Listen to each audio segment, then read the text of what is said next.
Welcome to the Four Quarters Podcast with Curtis Branch and Conley Phipps, Oklahoma's premier high school sports podcast, brought to you by Bravado Wireless. Welcome to Four Quarters Podcast with Kurt and Sue, and we're back after a few week delay, and we had to get through March Madness. Neither one of us could afford to miss any of the action, and lots gone on since then, and we're joined today by a longtime friend, Cleveland comrade, former high school teammate, legend of Cleveland, Oklahoma, Steve Upshaw. He's the director of basketball operations for Oral Roberts University, and he has begrudgingly agreed to come on the show. Shaw, good to have you. Thanks for having me. We've been wanting to get you on for a while. I appreciate it. Quite an honor to be here with you two. It's true. That is quite an honor. Not many people, only about 6 or 7 have been given that honor. And you might be the last. So we'll see. Glad to be here. So anyway, lots to talk about. Big news last week with ORU. We'll get into that a little bit. New funding, new facilities. Obviously, talk about the Sweet 16 run, but we got to go back through some childhood days. So we got a lot of good things to talk about tonight. But I'll let Conley kind of kick it off, see what he wants to start with. Well, I think we need to go back to 1979, Cleveland, Oklahoma. My dad took the job at Cleveland, and the Upshaws lived on the street behind me, and got over there and met Steve and Randy and Jimmy, and feel like one of the lost Upshaw brothers I have for all these years, 40 or 45 years probably. So Steve and I grew up playing a lot of wiffle ball and football and basketball and everything else, and remained close. Of course, we worked together at ORU for several years, and had some good times at absolutely. South Tulsa. Who was the better pitcher in wiffle ball? Oh, I was by far. I had a lot more experience though. There's no doubt. Steve was a much better wiffle ball player than I was, as bad as I hate to admit that. But yeah, he could switch hitter. We played all the sports though. We had football, Nerf football. We had Nerf basketball. We had the garage basketball. We had wiffle ball in the back. We had the fences. We had the mowed yard. Did y'all have the lines in the yard? We had the lawn chair set up where if the ball got past you and landed in the lawn chair, it was called strike, or if you didn't swing, it was called strike. Gotcha. Yeah, it was good. So it was the strike zone, the back of the yeah. That's a pretty good setup right there. Right, for sure. Some good times. I actually drove through Cleveland today. Had to go back for a funeral, and every time I drive through there's a flood of memories that come through. Good memories. Yeah, it's a great town. Kurt and I have talked about this before. Great town to grow up in. I'm not trying to offend anybody, but I went to school at Sperry. I went to school at Skytook, and of course, you had Hominy down the road. When you compare Cleveland to those three, there's no comparison. Yeah. I spent a lot of time in Collinsville because my dad had friends over there, and what a great small town. So we were fortunate. Great place to grow up. Yeah. Great place to live. What were your first? So you grew up watching Randy play, watching David Page play. What were some of your first memories of Cleveland high school basketball? Well, my parents were not big fans or not big sports fans, but when Randy came along, Randy was a huge fan, and I think he got Jimmy and I into it, and we just kind of became, obsessed with just sports in general. We were getting the Tulsa World every morning, and we would go straight to the sports page. We would get Sports Illustrated, which were big things back then. Big things. And then, Randy was involved, had a love for basketball, and we all kind of were able to go to Tuesday and Friday night games with him. He was on some really good Cleveland teams. Steve Whaley, who was probably the biggest star, especially in the late 70s, came out of Cleveland, was heavily recruited in basketball and football, signed with the University of Oklahoma football, which was the biggest thing in the state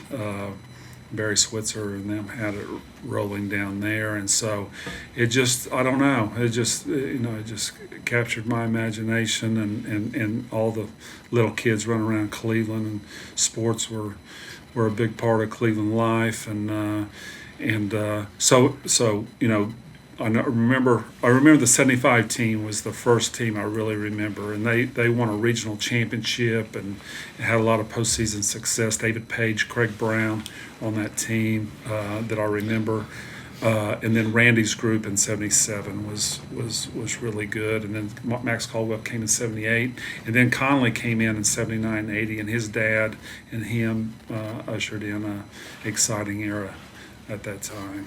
Yeah. Some of the best. Kurt, I don't know if you ever got up there, but on Thanksgiving break, okay, I had the keys to the gym, so I was always open in the gym. We had some of the best 3-on-3 basketball ever over Thanksgiving break. Randy'd be home, Steve and I'd go up there, and Jimmy and a couple of his buddies, and we would play. Those are the things I remember. We even went to the Christian church that had carpet. Oh, yeah, carpet. Oh, yeah. Well, and then they had the one goal that they lowered to be about 9 feet. Yeah. We'd play dunk ball during rainouts It at was like baseball. synthetic turf, yeah. We played on a different driveway every day. And that's what, I mean, I don't know if it's good or bad or whatever, but I know just looking back at Trey, who's played a ton of basketball for anybody his age, he's never did it like we did, He's never had to run down a hill and chase the ball. He never played on a low goal or played on carpet. I mean, are you kidding me? Even dirt. Outside? Yeah, we don't do that. We had goals that were leaning to the left, leaning to the right. Trey Rollins and the West Side.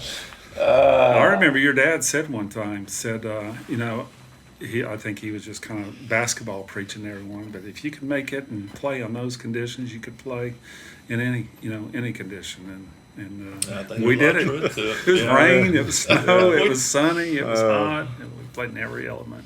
Yeah, great. Yeah. Great Well, after you graduated, no lie, we would his junior and senior year, we were on baseball team together, and if there was a rain delay during baseball, we'd host the Cleveland tournaments, and if there's a rain delay, we were at First Christian Church playing dunk ball, and then we'd have to leave when the rain let up, because Siddle was looking for us. Nobody cared about a sprained ankle. Yeah. That's true, because Steve's heard this story. Kurt, I don't know if you ever have. When I was a sophomore, we played district tournament at Cushing. Okay, and it was one of those, what was that, late February, right? Probably district tournament, late February. It was one of those days like we had Monday. I mean, it's 75 degrees. Right. Okay, well, we had the late game. I'm telling you, 4 or 5 of us, we went to West Side, and I'm telling you, we didn't shoot around or mess around. We played. Right. We played for an hour and a half, and then we got on the bus. Yeah. I mean, it's just, we loved to play. That's what we did. Yeah. I mean, you didn't think about resting up or getting injured. It was going who got the best game and got after it. So a lot of good memories from all of that stuff. Remember anything about Tips? I mean, Coach Tips was really kind of revolutionary before Conley's dad came in. I've heard a lot of stories about him. Anything you can recall from just different things, ways he practiced, different things he did to make it fun? I'd say that the guys really liked him. I know Randy really thought a lot of him, Steve Whaley and those guys, which is a big testament to him. But I always thought he had a really calm demeanor. He was very, had an even temperament. I just always thought, he never got too high, never got too low. And he was the first that I thought, he started opening the gym. He's created a lot of interest in Cleveland in basketball. And basketball was kind of exploding at that time. I thought it was getting really popular.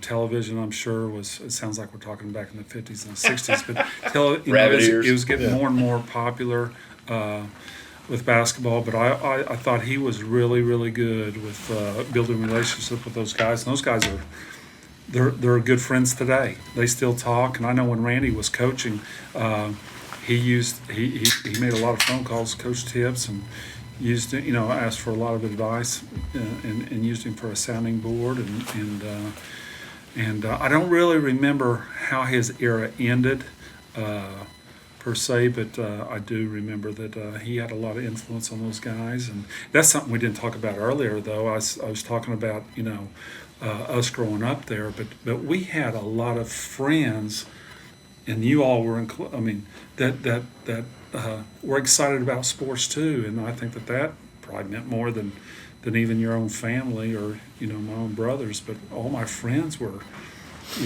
highly engaged in basketball and athletics. And Yeah, I was the only branch that played high school sports of my 6 siblings, and I was the only one not in FFA. And so it was basketball came at a really good time for me. We played Bobcat football together, 4th, 5th, 6th grade, and that really kind of started but I lived out of town. I was living 7 miles out of town. I was an outsider, and sports became a big thing for me. Both my brothers were FFA chapter presidents. All 3 of my sisters were FFA sweethearts, and I had nothing to do with it.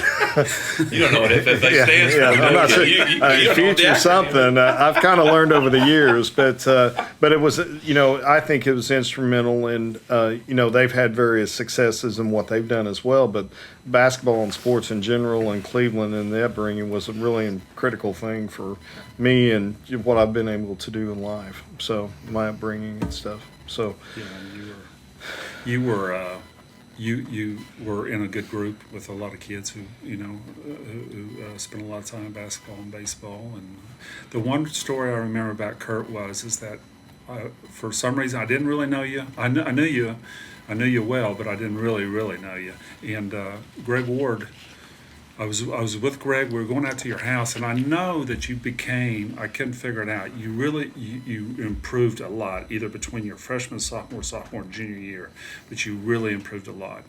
And I remember going out there and you showing me the basket that you had spent all your time on, and it may have been a dirt. Was it a dirt? It had been dirt for a while. My dad got some oil money and had built a 20 by 40 asphalt court out there, and it was on top of the hill on the highest spot on our place with no wind protection. So you would literally could shoot it from the left side of the basket to the right and curve it in. But did you have a wooden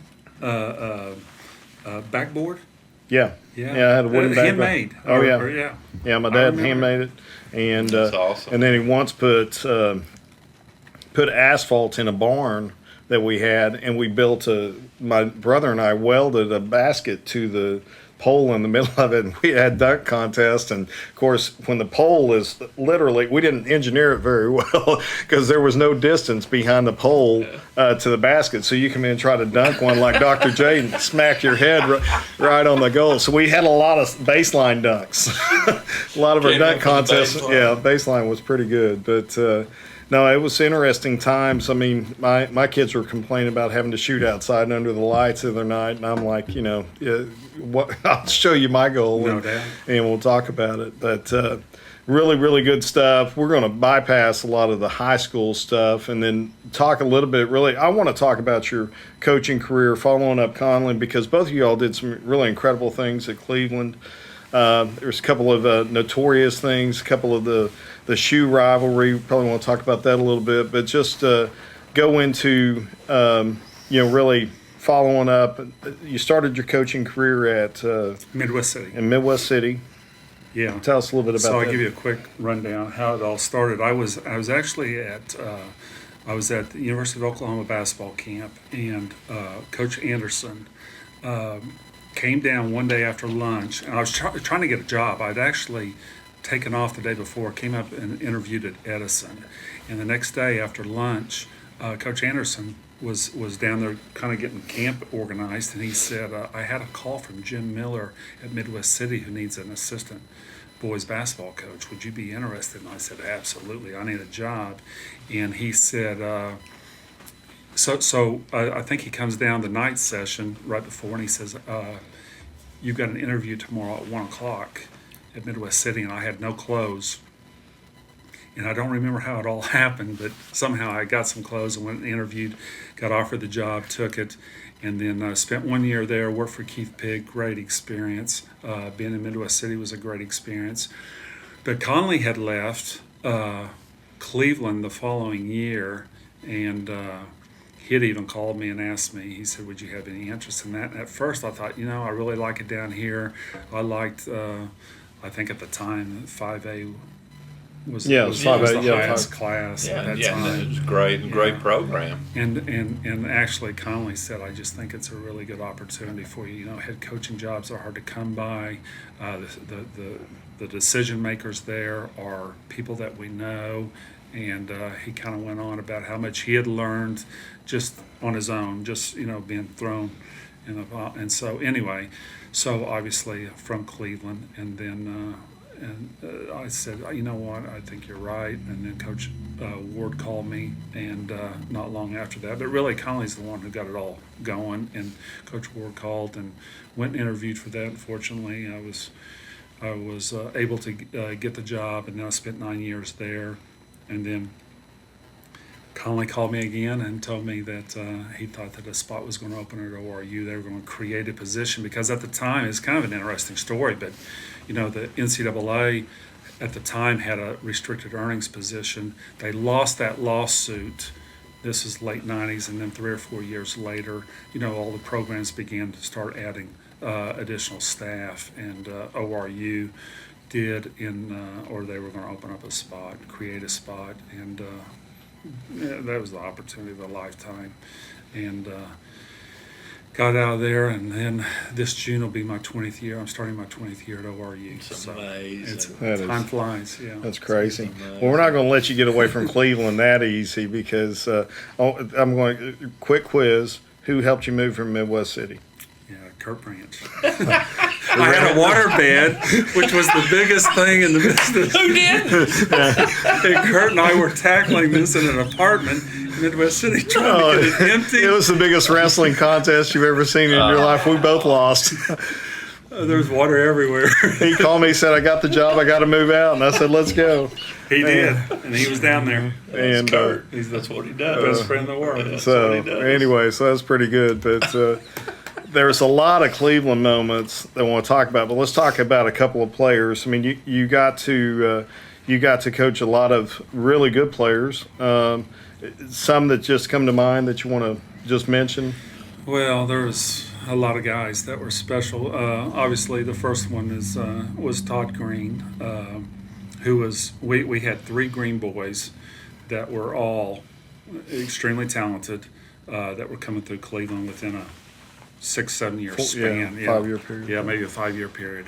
And Todd, Ryan, and Darren, and Todd was extremely talented post player.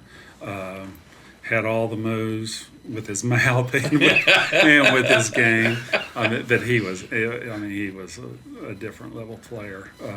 And then obviously Ryan only had him, I think, for 1 year, because he was a baseball primarily guy. Yeah. Came in and played a year or two for you. He was a good player. Did a really good job. Spent a lot of time in baseball, though. Really, I think that was his passion, is baseball. And then Darren came along later, and so when we talk about the great families that ever come through Cleveland, the Green family has to be up there at the top. Todd was an all-stater. Todd was one of my favorite kids of all time. He passed away probably 7-8 years ago. Maybe I think longer. it was 2007.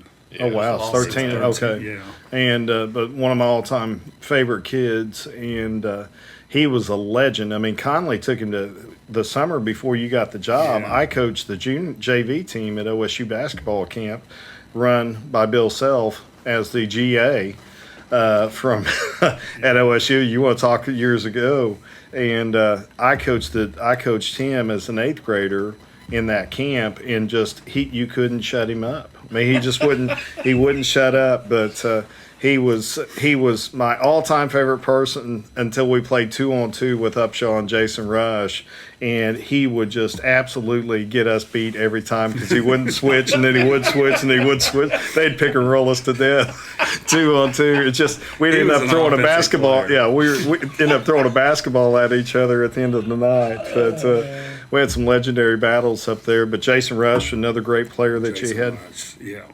Great, talented kid. Played at what is now Oklahoma Wesleyan. Todd played at NEO. Jay Spurlock.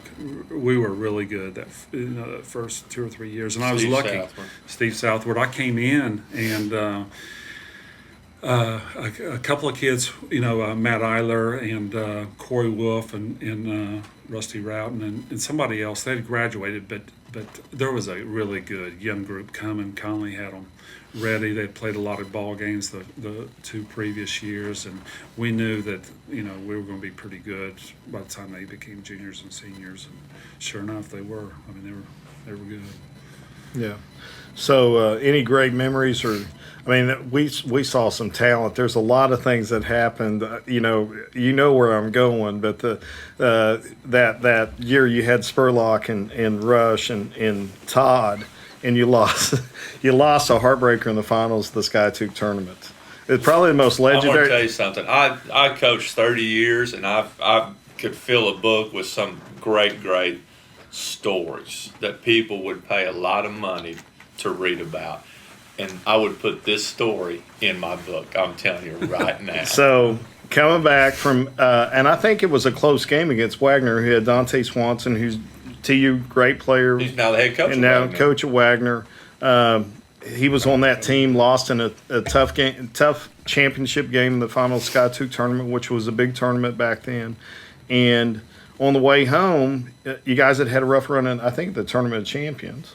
And I think you just kind of reached a boiling point with the team. So, yeah, we were. I thought at the time we were not playing up to our expectations. We had a lot of hype around us because you had Spurlock and Rush who were big kids, and there was a lot of hype around us. We were highly ranked, and we were struggling. We'd come over to the Tournament of Champions and lost all 3 games, and there was just kind of a feeling that it was kind of a disappointing season at this point. And then we go to Skytook, and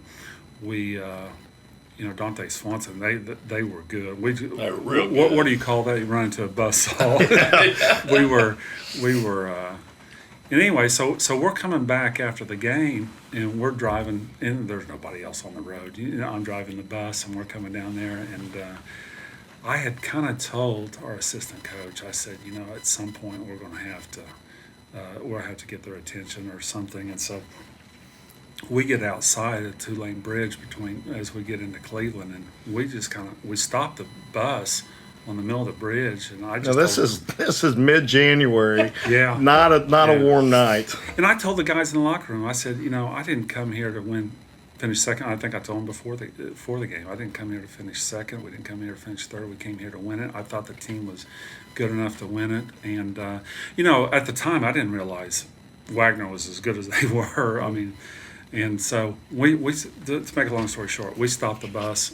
I opened the door. I'm the driver. The trophy's sitting right beside me. And I just told him, I said, we're not, and there's nobody else on the highway. And so I said, we didn't come here to finish second. And I just kind of threw it out, and they all kind of clapped. They all agreed to me, and I didn't think anything about it. And this is a Saturday.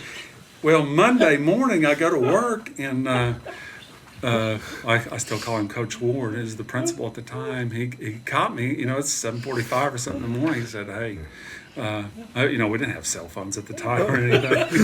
He may have been trying to get a hold of me all weekend.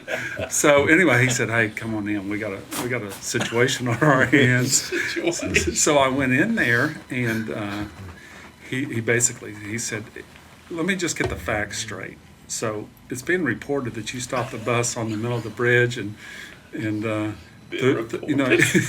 threw the trophy off into the Arkansas River. And I said, yeah, I did. I said, I didn't, I knew I was kind of in trouble because he was just the way he was asking questions and looking at me. And I was like, and usually, I didn't think it would be a big deal to him, but I knew that either the superintendent had called him or a few parents had called him. But I kind of told him, I said, the reaction on the bus was positive and everything. And so he just kind of took the facts down, and, I don't remember exactly what he told me, but I just remember that there was this big swell of people that were opposed to it, because at the time there was kind of a fight between, and I explained my point. I said, look, I thought it was the only message I could send to these guys.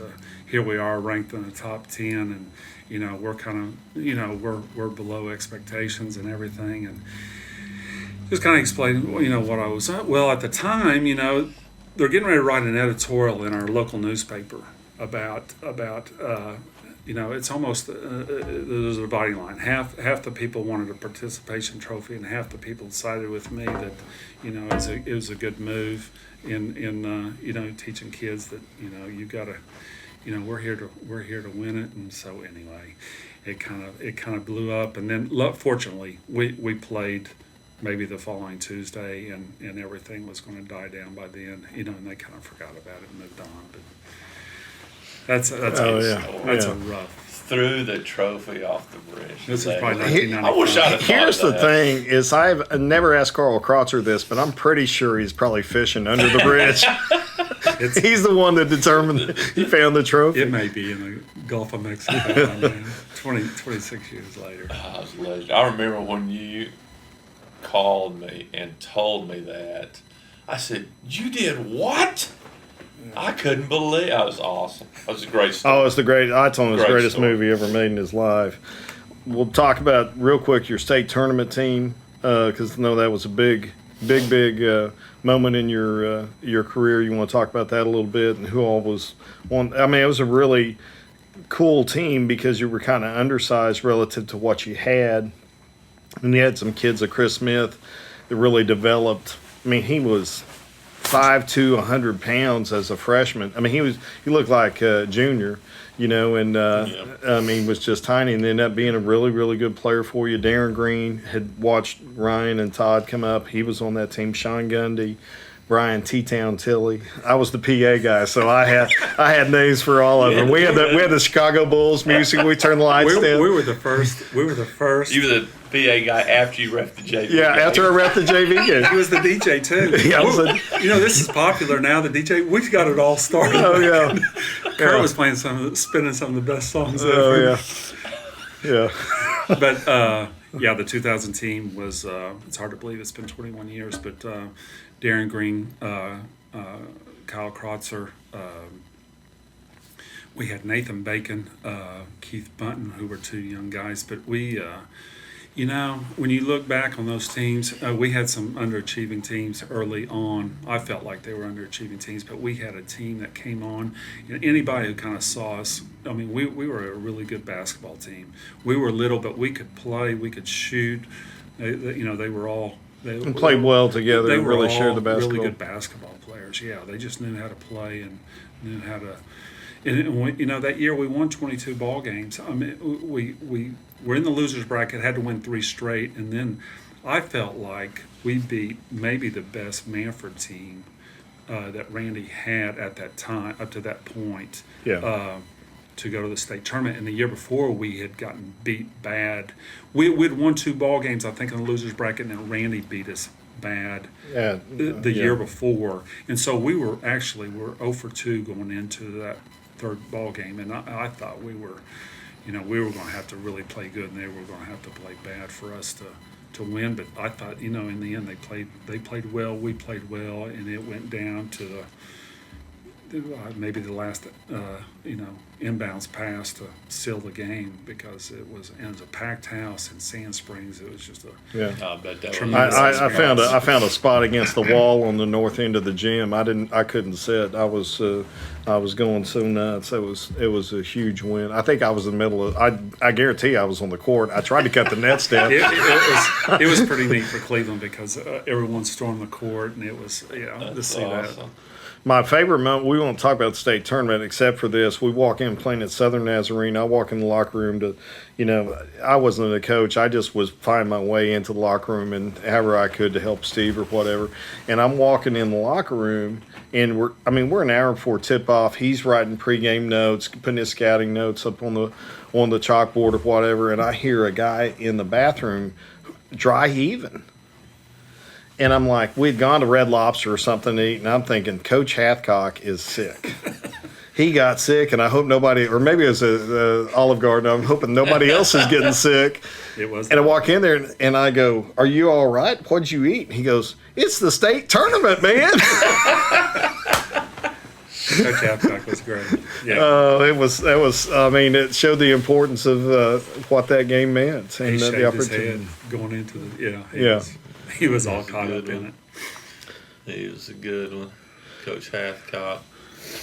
Absolutely, he was really good. And then 2 years later, I left and went to ORU. Yeah.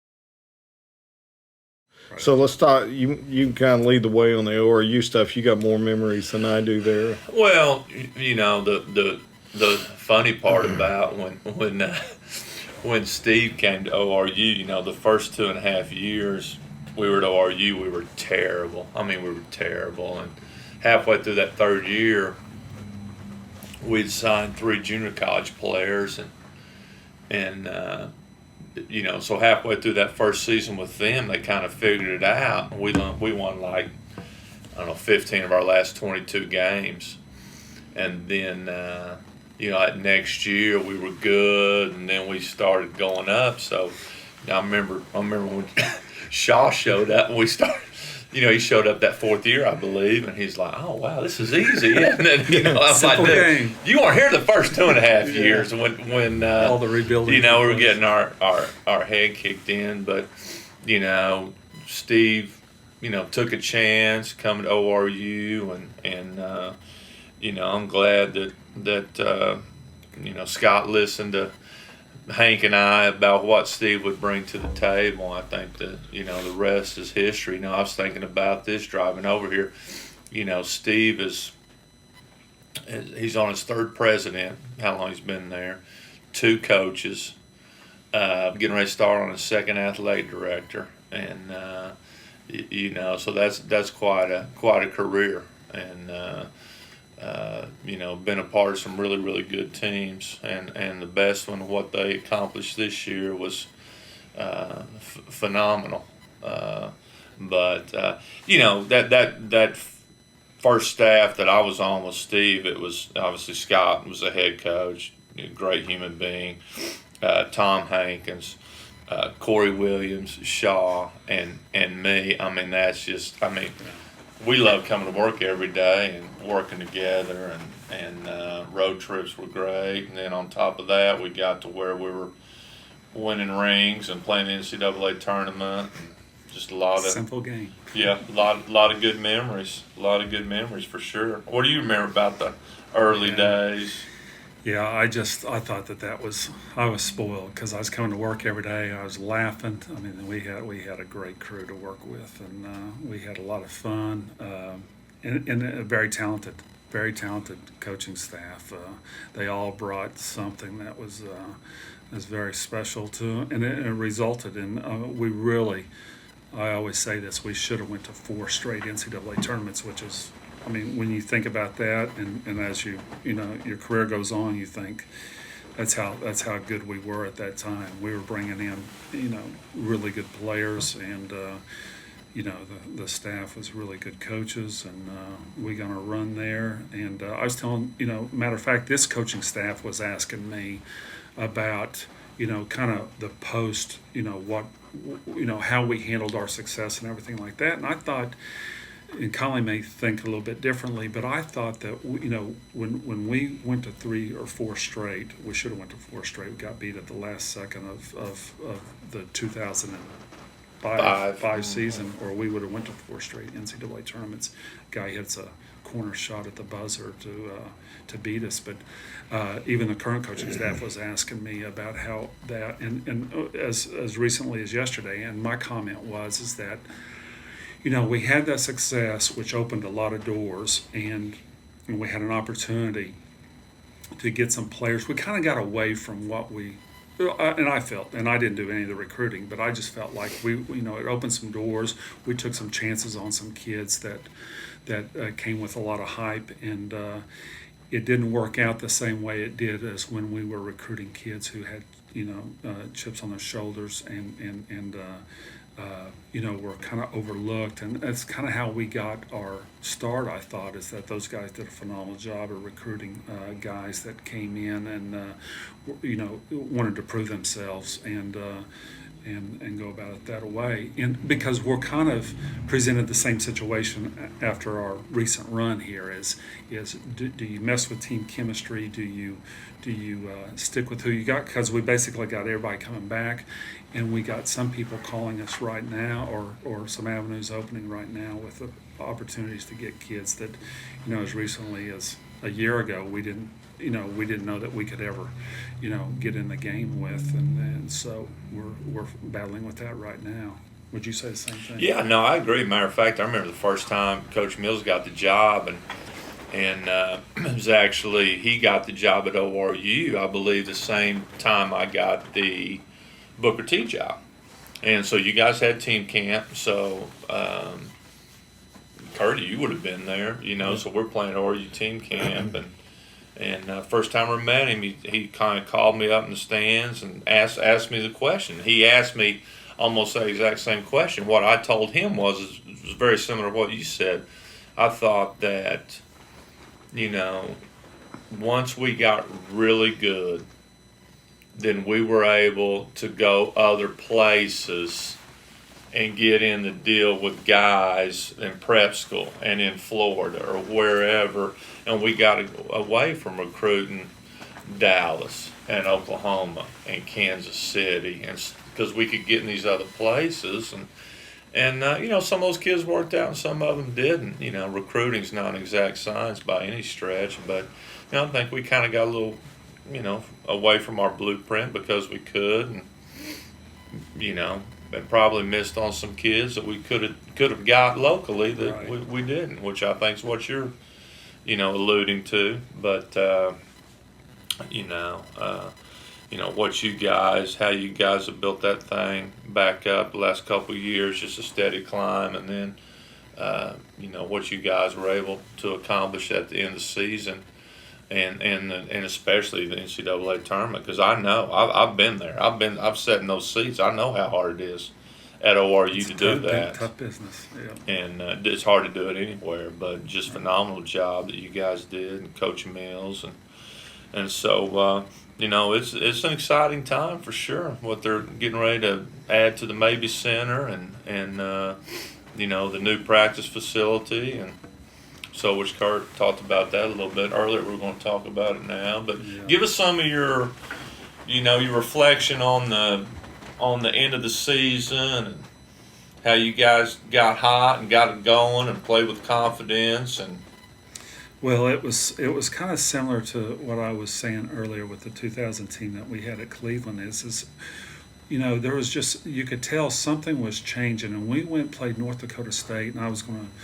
look up the exact date of when that occurred, but it was sometime in I'm saying middle January. We played North Dakota State, and I felt like things really changed, and we kind of took a turn at that point. Our defense, we were always, Coach Mills he's a phenomenal offensive coach, and our whole problem was we couldn't stop anybody, and I just thought that for whatever reason, we had a team meeting then, and kind of laid it all out on the line of exactly, we kind of pinpointed exactly what our problem was. Is we struggled. We could score points, but we couldn't keep other teams from scoring. And so but anyway, I just felt like something changed, and anybody who watched us kind of knew that we were becoming a really good basketball team. And we had kind of made an adjustment in our starting lineup, and tried to put more of a defensive emphasis on it, and I could just tell things were changing. Well, just kind of picked up steam, and we felt like going into the conference tournament that we were a really, really good team. And I don't think there's a person in the locker room who didn't think that we were going to go in there and have an opportunity to win it. If we could shoot the ball well and we could defend, we felt like we were the best team. And sure enough, we went in there and we shot the ball well. Our defense was getting better game by game. And sure enough, a couple of the balls bounced our way, and which we're all in this room believers that the harder you work, the luckier you get, and the balls do bounce your way. And Coach Mills came in, and his whole approach is to, we're going to outwork everybody. We're going to outwork everybody, and his whole deal is he wants to walk by, and the kids better be in the gym. They better be trying to get better every day. And his whole speeches are about just win the day, win the hour, win the week, win the month. He never preaches about anything down the road. He just wants to get better and put a bunch of consecutive days together. And that's just kind of how we looked at it, or how he's looked at it. And he's a big dreamer, or he talks big, and he even opened my eyes to I even thought at the end of the season, when reflecting, is that my sights were never high enough. I always just try to win the next ball game, but he had a bigger picture, and sure enough, I bought into it too after seeing exactly what he was talking about. And then we go to the NCAA tournament, and those guys, I'm telling you, they're confident, and we all know that that's the key to it all, is how confident those are. It doesn't matter what we know; it's what they think. Yeah. And I'm telling you, they weren't. I could just tell they weren't scared of anybody, and kind of hitting on all cylinders. And then you get through the first half, and then towards the end, and you think, what? We're the better team against Ohio State on that day at that time, and then it just the next day it's even those guys are even more confident, and the snowball gets bigger and bigger, and then we go play Florida, and fortunate to win that, and really we go into Arkansas, and it's really just a possession ball game, and from the Elite Eight, and who would ever got a great look. Thought yeah. that. I think that's just outsider looking in. Just a few conversations I've had with you. I think that's one of the things that Coach Mills brought to this team at that time, is he instilled great confidence, and those guys weren't scared to compete. They weren't scared to take a shot. They weren't afraid of winning. They weren't afraid of losing. You know what I'm saying? Right. They just played. And Steve, we were on staff at ORU with some of the greatest players who've ever played at ORU. Some of the greatest players that'll ever play at ORU. And we showed up in NCAA tournaments, and we're playing with great players, and we don't come close to winning a game, and it's just but it's just amazing how you guys played. And I'm telling you, you talk about the ball bouncing, you're 1 inch from going to the Elite Eight. Yeah. Max, Coach Mills ran a great play, it worked to perfection, got a great look, and just didn't go in. But you got a great shot by a great player. That's all you can ask for, to go to the Elite Eight. Yeah, absolutely. It's just unbelievable to watch. When he took that shot, Kurt, I don't think you were watching, because I was. I've never seen it because I was in the middle of Mexico bass fishing and getting texts from you. I'm like, did it go in? Did it go in? Yeah, but I thought it was going in, but just unbelievable. And then, what it's done for the university, and the giving, and what it's going to do for your facilities, and just the national recognition, and it's done what or it's continued to do what Oral Roberts himself wanted it to do, right? Get into Absolutely. all the man's world. So it's been a neat deal. We'll talk a little bit about what's going on at ORU and what we can expect added to the Mabee Center and the new facility, and talk a little bit about that. Yeah. So the story goes, and this is the president even said this the other day in the press conferences. When he got done, he had a booster approach him and basically ask him what he could do to help athletics. He had helped the school in a number of ways, but he had never helped the athletic department. And the president, I guess at the time, it went immediately to our deputy AD, or maybe made a phone call that night and said, "Hey, I just had this conversation. What do you think?" And our deputy AD, to his credit, had already had a plan in place that this is what we need to do. And it was basically, he had already had the design. He had already had a mock print up of exactly how he would like to do it. We have a creative director now in our athletic department who's able to basically take what the deputy AD had thoughts in his head and put it to paper. And so they came up with this conceptual idea. And I think over Easter weekend, the deputy AD and the president of the university, Dr. Wilson, had met maybe the whole weekend and kind of scaled it down, scaled it up, and tried to figure out exactly what would be in the best interest. So it's primarily for men's and women's basketball, but there's also going to be, a 10,000 square foot weight room that will benefit all ORU student athletes. But so that's kind of how it all came together. They gave him a final price tag, which they'd already kind of had in their mind, and so he was willing to give the league gift, which is a significant gift. And it's going through the final stages with the architect right now, and they're hoping that it'll be done. They're hoping for 18 months from today. That they can get it built, and it's going to have 2 basketball courts, which that the Mabee Center is being used for a lot of different things, and so it's always hard to get gym time, during the busy season. So we'll have 2 courts, have all new offices, a training center, a sports performance area, an academic center in it. And so they're really, it's well thought out, and this is going to affect Oral Roberts for the next 50 years.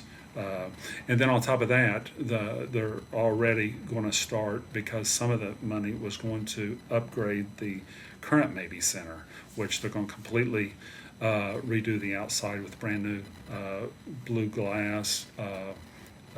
And change the colors of the paint on that. The vertical kind of pillars on the outside or yeah. columns are going to be white, and then I think you said the top where it's kind of rounded. It's going to be navy. Yeah.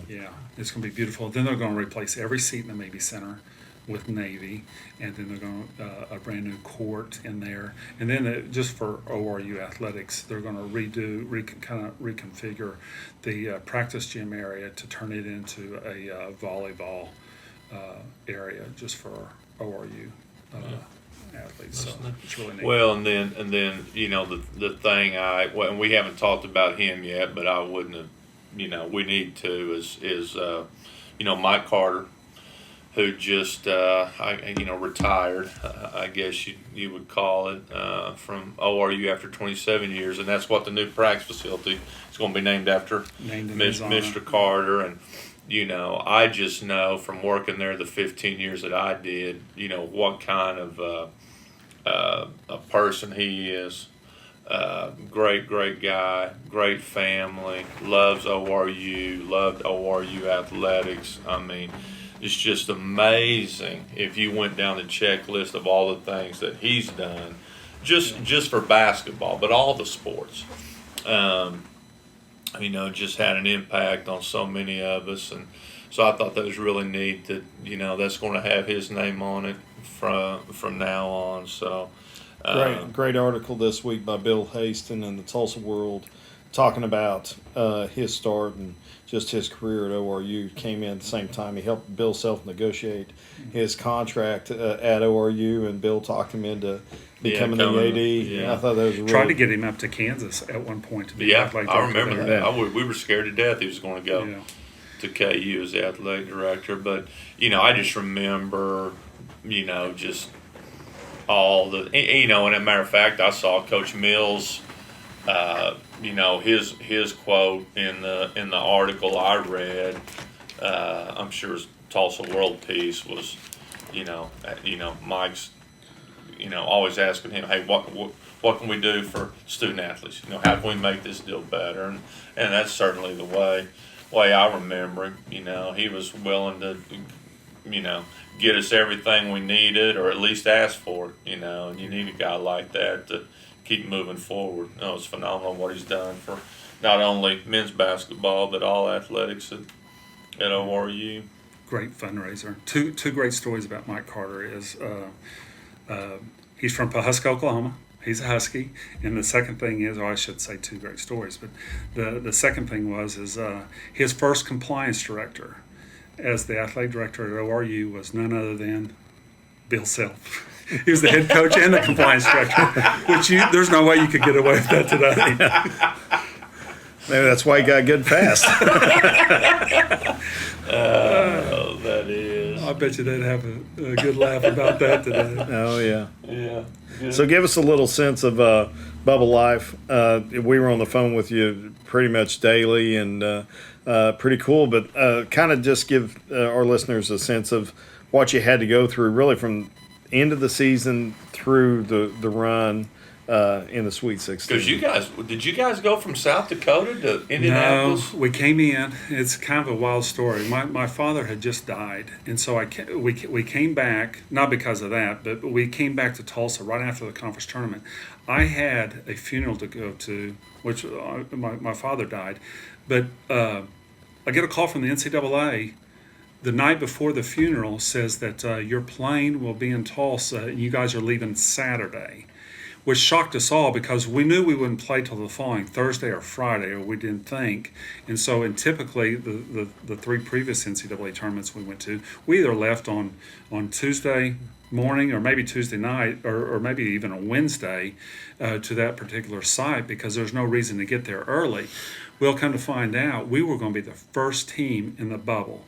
And then there would be two or three other teams come in later on that night. But so I go to a funeral on Friday, and Saturday morning we have a plane at Tulsa International Airport there to pick us up and fly us. Well, with COVID and everything going on, we have a 180-seat plane with 34 passengers. And so, which was a dream. Anybody who's traveled, and then we get to Indianapolis. They have 3 buses, and they don't want us to put more than 10 or 11 people on each bus. And we have a police escort, and it's a wonderful, wonderful experience. Then they take us to the JW Marriott, which is, one of the nicest hotels you could ever stay in, and they have. I'm guessing they basically got 40 floors. They're going to put 40 teams in there, 1 team per floor. And you have to be in quarantine for the first 2 days. So you cannot leave your hotel room. And they'll bring food to you, knock on your door. There's your breakfast, there's your lunch, and there's your dinner. Well, a lot of us we had a headache. We were so hungry. There's no snacks.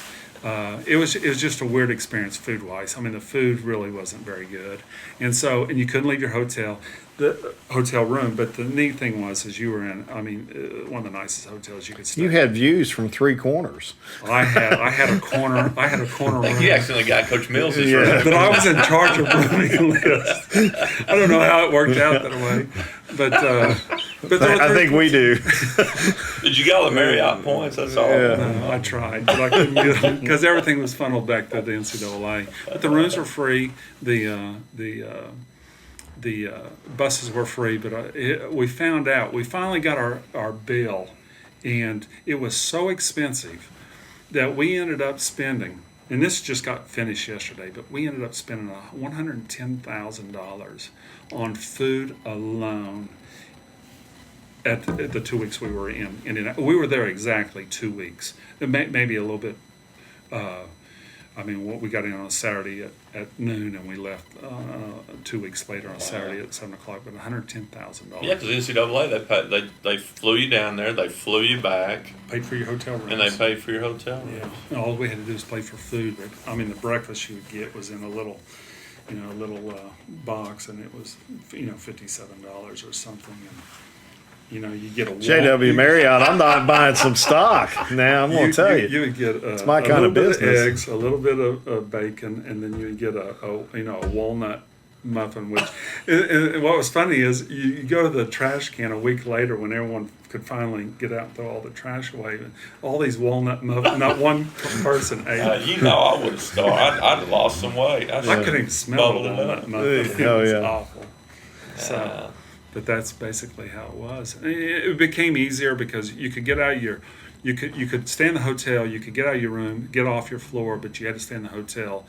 Other than you could go to practice, which you go out there and practice 2 hours, so they could get out and move around a little bit. So it got a little bit easier. I like the setup down there.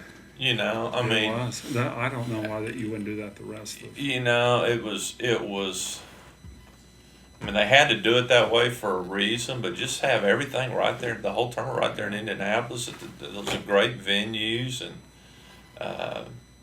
because I went to Lucas Oil a couple times, and of course OU's last game was at Hinkle, but I went and watched Texas Tech and Arkansas play at Hinkle. I mean, it was. I'm sure they'll go back to the regionals spread out all over everywhere, but for one time, it was a pretty cool way to do it, to be honest. It was really neat. Any cool trinkets? I know you like little things like that. I was showing you some of my collection earlier, but any cool keepsakes or just mementos from the run? Well, yeah. The neatest things, we have a watch that is supposed to show up any day that you get. They're now back at NCAA watches. We'll get a conference championship ring, which will be pretty neat because I've already seen the renderings and they're very nice. They're going to be really nice. And then did you put Sweet 16 on there? I think so. I know that the players had the final say, but I think Sweet 16 was on both. I almost had the lead 8 on that sucker. And then you get a little pin for each game you play in. So this time I got actually 3 pins, and so pretty excited because I've kept every little pin. I've kept all my rings, and then we got to watch our first NCAA tournament, and then they canceled.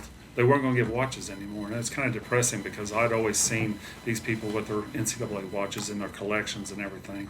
So I was disappointed, but I was excited that we're going to get another watch this time. And then that's about all that I actually kept. When we got there, they had bags of stuff with us, but it was more of March Madness marketing stuff, I think, from like a pillow and a scarf and a couple of things. I haven't seen you wear the scarf yet.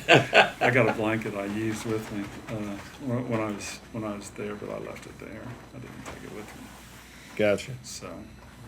So what's up for the summer? Are we getting back to some normalcy with camps? Yeah, to a degree. Oral Roberts is not going to allow us to use the cafeteria or the dorms this year, but that's okay. We're going to have 2-day camps, and then we'll have our team camp. And we were getting to a point where most of them, no one was staying in the dorm for the most part. They either commute or they stay in a hotel, and we probably lost 2 or 3 teams, but other than that, I think everything will be pretty much back to normal. And then kids come in.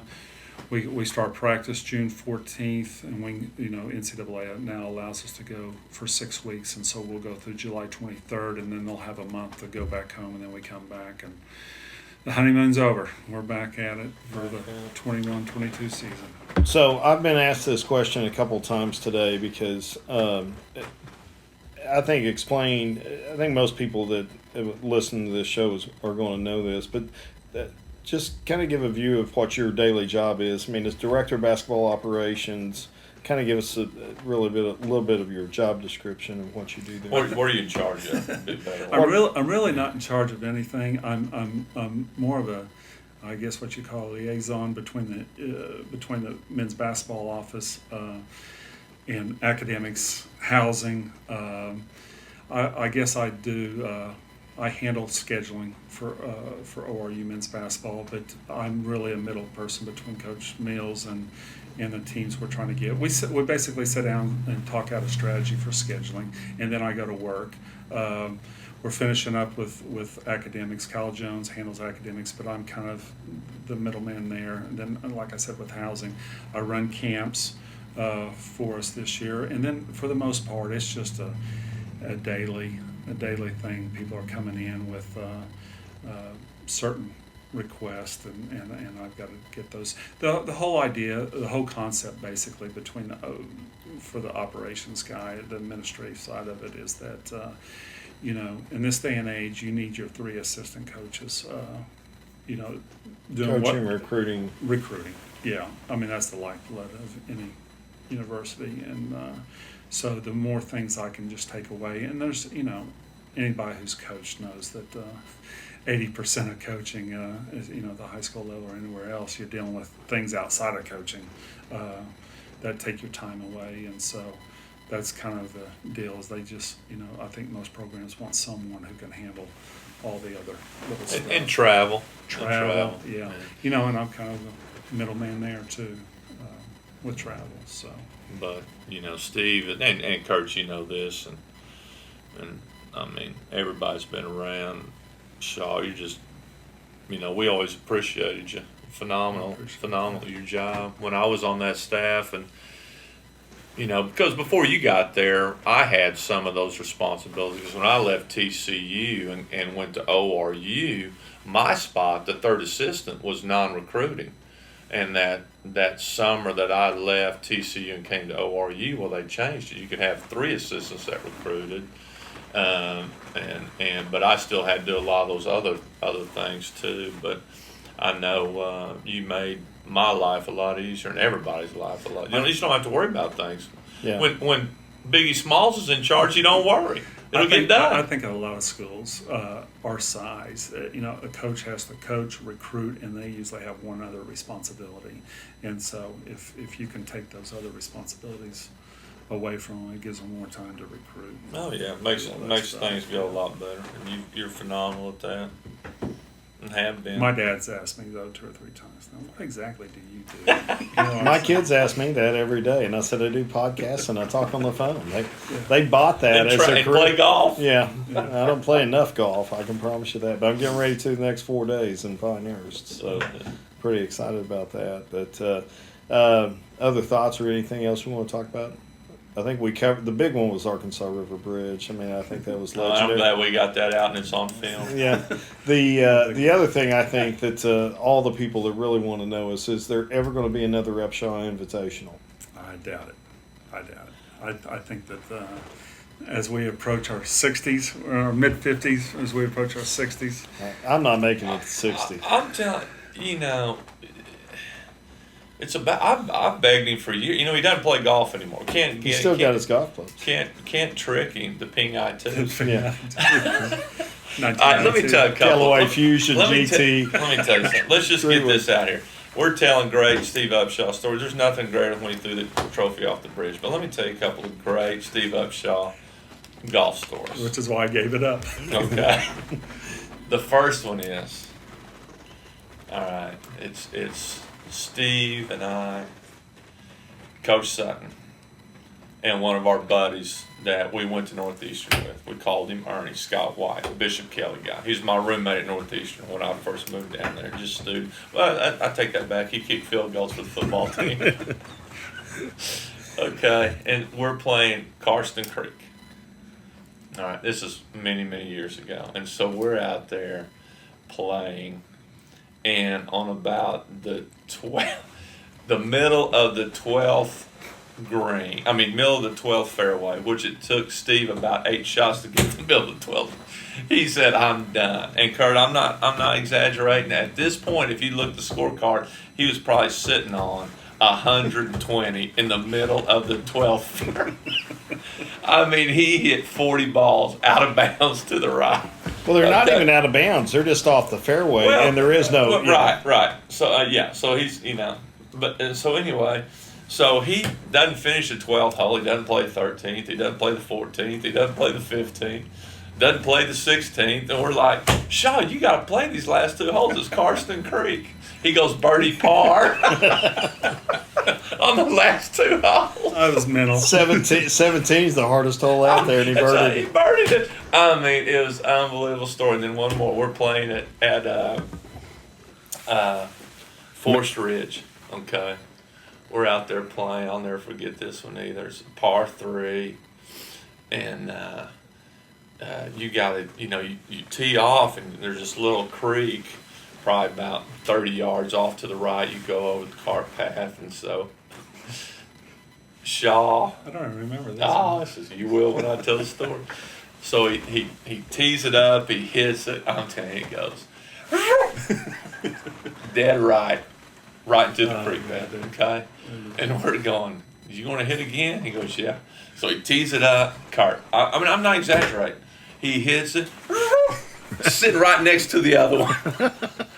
Where it goes, he did it again. I'm telling you, there's 3 balls. You couldn't have placed them down there. It's the most unbelievable thing I've ever seen on the golf course. You couldn't do it if you tried. No, you couldn't walk down there and put them side by side. Well, Toby Norton, I mean, talk about things you couldn't do if you tried. He hit a ball. We played the famous branch best ball in the rainstorm up the Coves, and he hits one on the 9th fairway, and they've got like Sunday homes on the fairway. It hits the roof, hits the chimney, comes down, rolls out of a spigot over Back in play. back in play.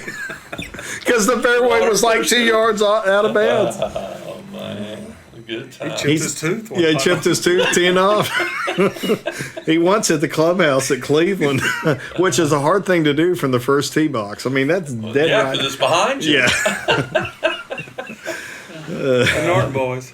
That's good He stuff. introduced the Santa Fe rules to us. I look over one time, and we're teeing, I think's that tricky par 5 on the back by the oil well where you got the canyon, and he tees off, and I'm sitting I'm trying to keep score, and this divot lands about the size of a small animal. Like, you hear the ball and you hear this divot fly, and then about 5 seconds later the ball lands right next to me. I mean, I'm right next to the tee box, and I look over, and he's got his shorts dropped to prove he's a man. Even nobody made Yeah, it. the divot woman. Yeah, ball sitting next to me.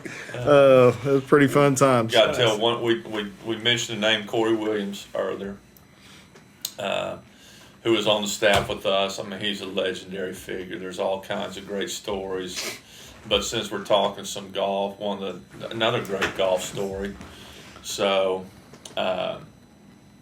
this is before you're the high school coach. Yeah, you all. So Corey and I came over there to play with. Were you there that day? Yeah. Yeah. So we came over and played with you two at Cleveland. C-Dub came over there and played golf. You guys invited us over to Keystone Country Club, and so they had number one. They had a temporary green.